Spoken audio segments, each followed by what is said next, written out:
Nako, na sobrang itim na, grabe. Isang taon na yata yung ginamitan dito sa oil na natin sa gearbox. Bago tayo magsimula, no mga paps, hindi ka naman makahingi ng like, share, at click na rin ng subscribe button sa baba.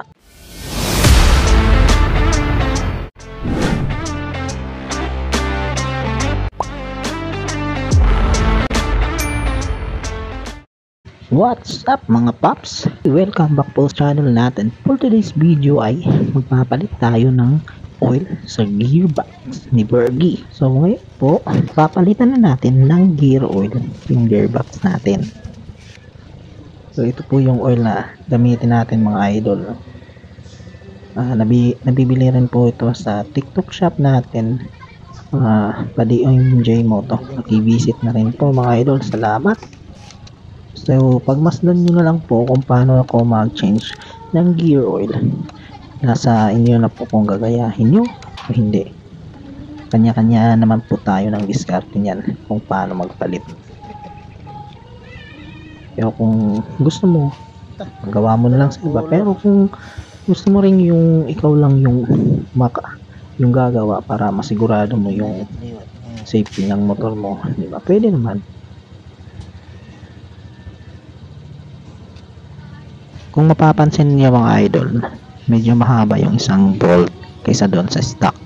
Kasi nga nag-loose thread yung gearbox natin doon sa drain plug at pinalitan natin ng medyo mahaba. Pero okay naman po. So far wala po siyang leak. Walang leak yung pinalit natin.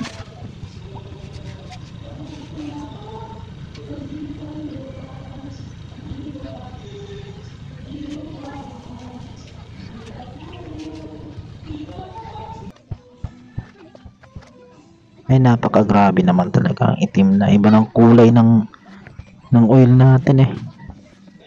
Tagal na kasi from 13K Odo. Ngayon pa lang tayo ulit nagpalit. So ito na yung kulay ng bagong gear oil na ilalagay natin. Medyo kulay dilaw siya. Nalagay muna natin yung drain plug.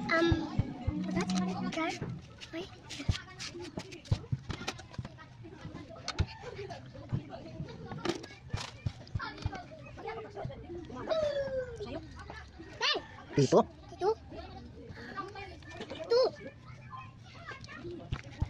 Okay, so mamaya papakita ko po yung odo ng Bergman natin kung ilang odo na siya ngayon.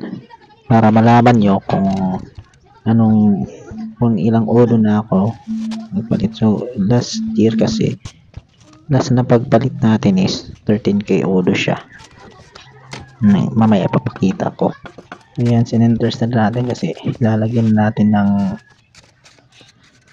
ng oil yung gearbox. O, pinatungan ko ng kahoy para medyo tumagilid siya banda roon sa kabila para hindi tayo mahirapan lagay ng oil.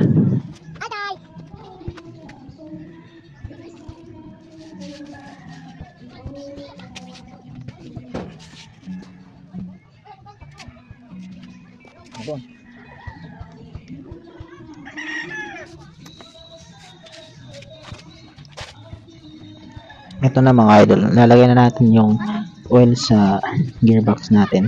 Uubusin lang po natin yung 100 ml na gear oil kasi nasanay na ako doon na inuubos ko eh.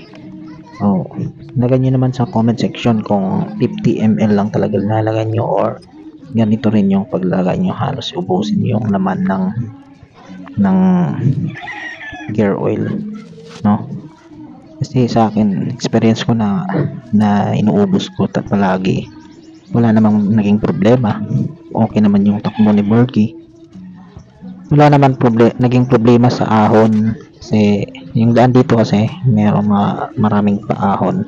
So wala namang naging problema pagdating sa gearbox na pinuno natin o inubos natin yung 100 ml sa gearbox.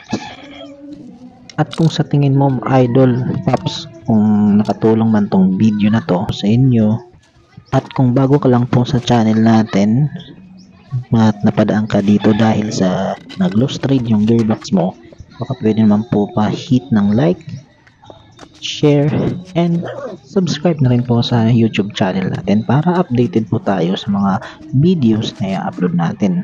Salamat mga idol. So ito na po yung ulo ng ating bird ngayon. Nasa 36,000 na po siya. So napakalaki po ng agwat. From 13,000 to 36,000 po. So yun po.